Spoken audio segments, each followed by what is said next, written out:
Hello, readers. The title of our next book of the day is Let the Children March by Monica Clark Robinson and illustrated by Frank Morrison. And here is a picture of civil rights in the Children's Crusade. 1963, January 14th. Governor George Wallace makes his inauguration speech calling for segregation now, segregation tomorrow, segregation forever.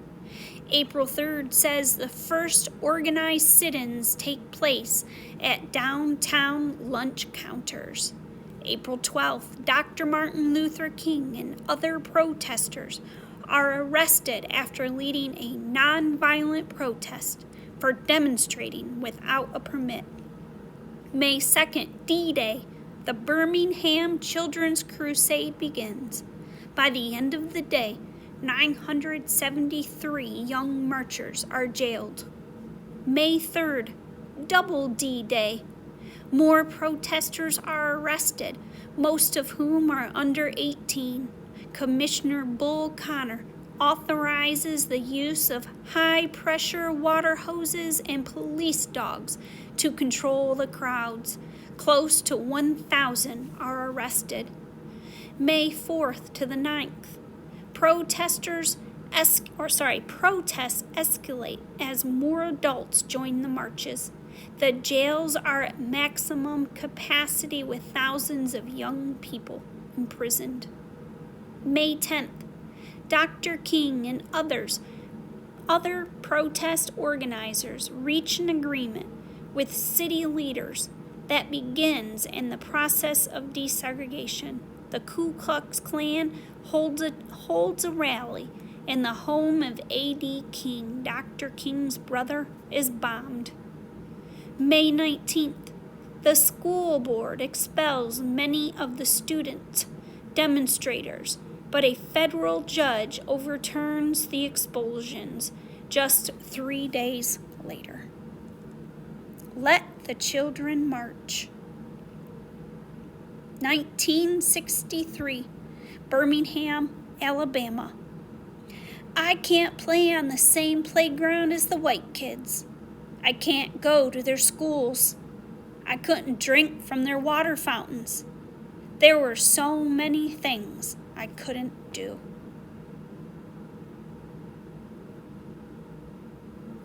One warm spring night, my family went to church. We weren't there to have regular services. We were there to hear Dr. King speak. We were there to plan. He wanted to raise an army of peaceful protesters to fight for freedom. His brown eyes flashing fire and love. Dr. King told us the time had come to march.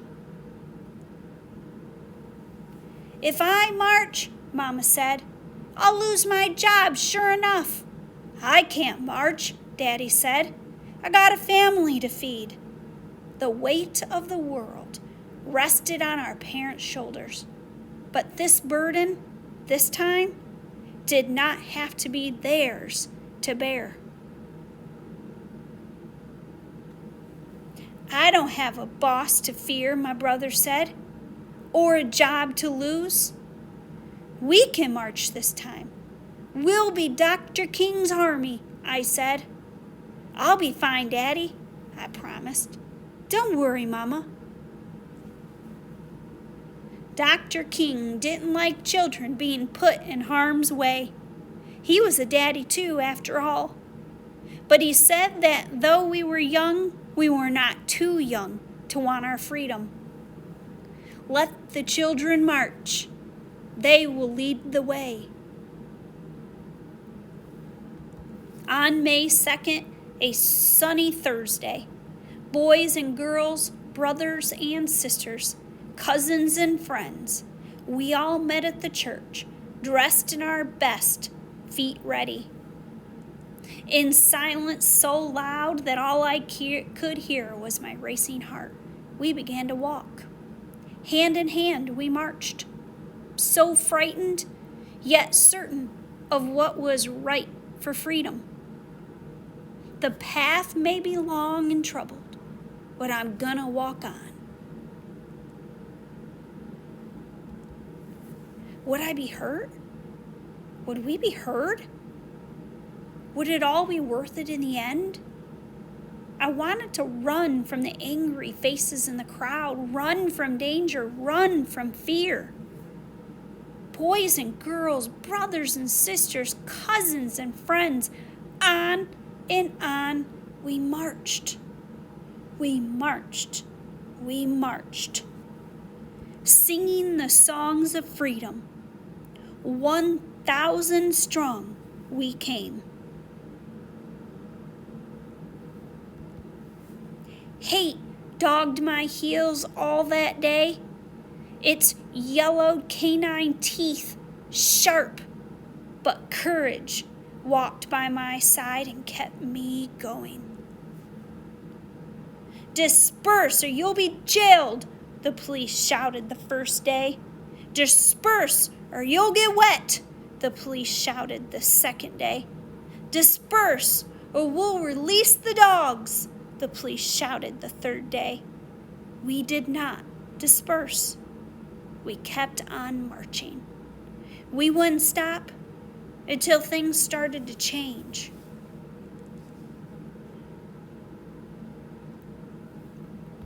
Hundreds of us went to jail on the first day, and even more on the second. My turn wasn't until the third day. After I was sprayed by water stronger than anything I've ever felt, rough hands pushed me forward, and I fell to my knees in the police wagon. I was going to jail. Dr. King reassured our parents. Don't worry about your children, he said. They're going to be all right. Don't hold them back if they want to go to jail, for they are doing a job for not only themselves, but for all of America and for all mankind. That night, crowded into a cell too small for even half of the kids, we sang, "We shall overcome, ain't gonna let nobody turn me round, and freedom is coming." Our parents couldn't be there with us, but still we sang, wrapped in the proud and loving arms of our ancestors. I was still in jail, but we heard that the next day and the next more kids marched. The water hoses they used to sting us could not stop our fierce tide. The path may be long and troubled, but I'm gonna walk on. Turn the other cheek, we had been taught. Show love where there is hate. The world watched as hate bruised us. But for 7 days, we walked only in love. The jail swelled to bursting, and even President Kennedy took notice. Daddy said the president received letters and calls about us from all over the world.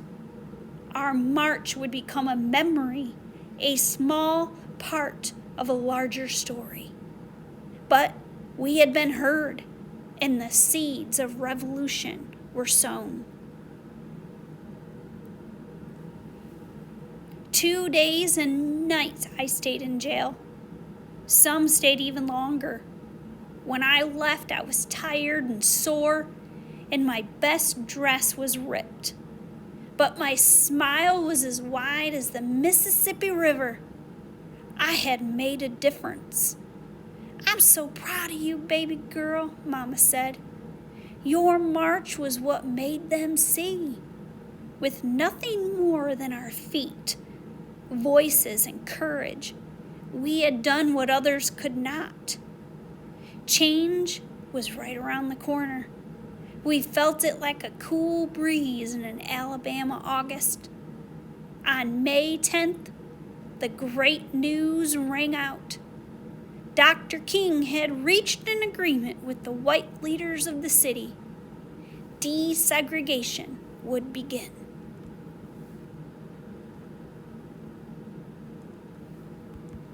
One month later, I was playing on a playground I'd never been allowed to play on before.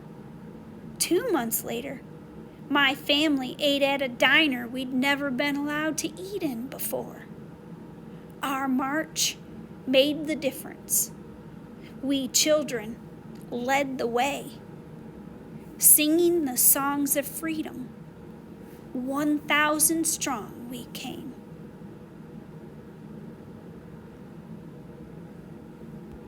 Afterward, the children and teens of Birmingham, Alabama, 1963, changed the world in ways they could never have imagined.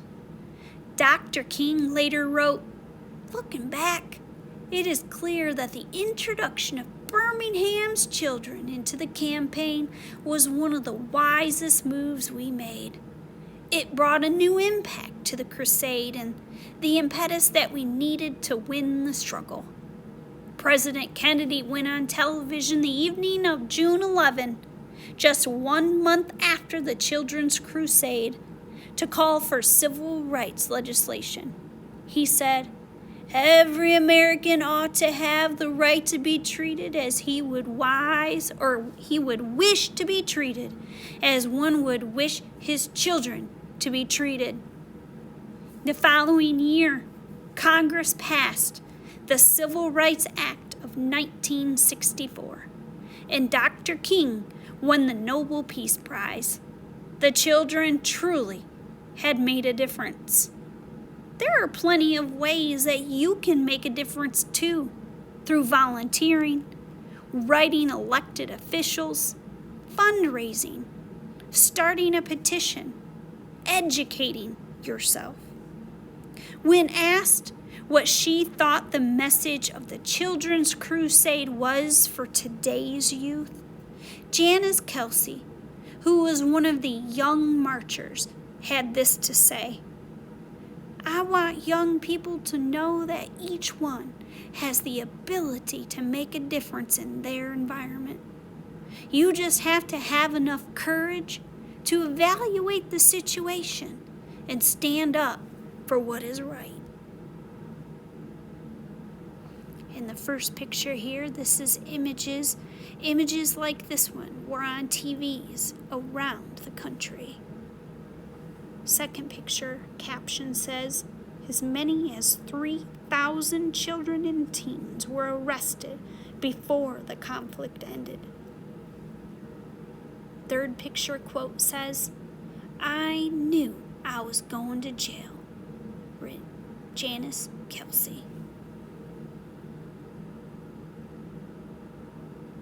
1963 continued from the front of the book. June 11th, President Kennedy goes on television to speak about civil rights, urging Congress to pass legislation. July 23rd, Birmingham officially withdraws the segregation ordinances. August 28th, over 250,000 people descended on Washington, D.C. during the March on Washington, where Dr. Martin Luther King Jr. gives his famous "I Have a Dream" speech. September 15th, the 16th Street Baptist Church in Birmingham is bombed by Klansmen and segregationists, killing 4 girls and injuring 20 other people. November 22nd, President Kennedy is assassinated in Dallas, Texas. 1964, July 2nd, Congress passes the Civil Rights Act of 1964, which outlaws discrimination based on race, religion, sex, or national origin. October 14th, Martin Luther King Jr. is awarded the Nobel Peace Prize. 1965, August 6th, The Voting Rights Act ended practices that had barred African Americans from their right to vote.